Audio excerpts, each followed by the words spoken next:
Silence. सुबह आप कम से कम साइलेंस लीजिए, just you have to speak little bit in the morning, it's a fact of that कि automatically your energy will be develop. The next is affirmation, मतलब क्या होता है?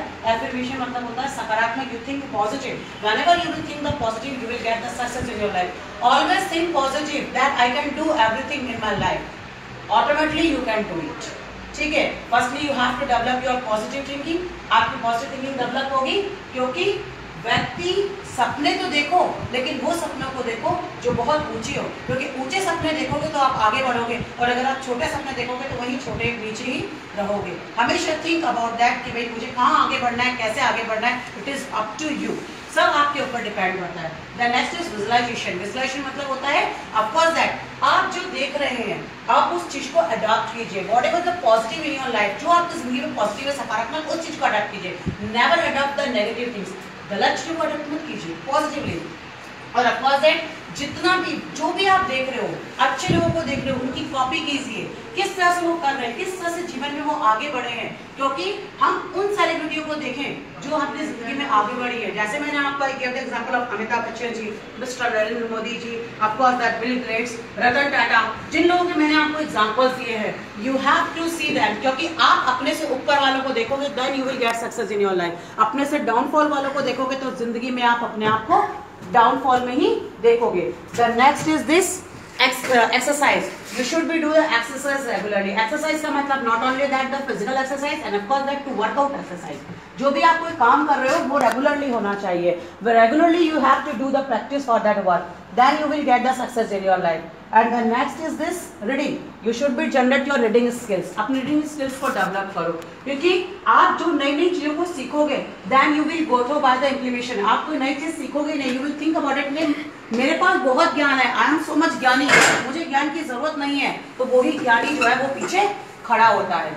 अगर आप ये सोचोगे आई एम अ स्टूडेंट, मैं एक स्टूडेंट हूँ, आई एम अ लर्निंग, क्योंकि स्टूडेंट की एक डेफिनेशन होती है लर्निंग पर्सन।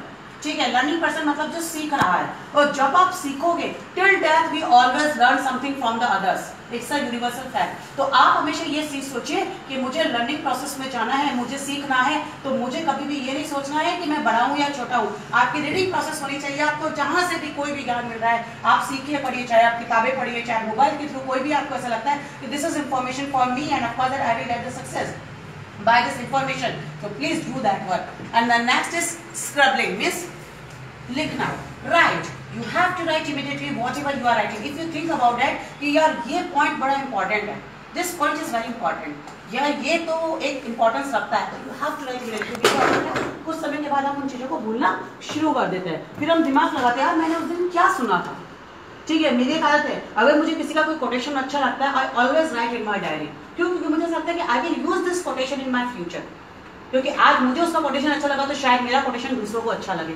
तो हमेशा इस चीज को ध्यान में रखिए कि of course that writing skills को आप अपने डेवलप करें। Immediately you have to write something, जो भी आप चीज सीख रहे हैं, सुन रहे हैं, लिख रहे हैं, आप उसको लिखिए, automatically will get the success in your life. क्योंकि सफल वे होते हैं जो निराश करने वाली परिस्थितियों को भी महत्व नहीं देते। अगर आपके सामने कोई प्रॉब्लम आती है and you think about it, this is so much big problem, this is so difficult for me to do that work, try to do that work. जो डिफिकल्ट वर्क होता है उसी को करने की कोशिश करिए, तो आपको जीवन में आगे मिलोगे। अगर आप इजी वर्क को करोगे तो आप इजीली कर ही रहे हो, वो तो आप खुद ही बोल रहे हो this is easy work for me, मतलब you are eligible for that. आप क्या कर रहे हो? आप आगे सक्सेस नहीं ले रहे हो, क्योंकि जो बहुत सुरक्षित है वो ही असुरक्षित है।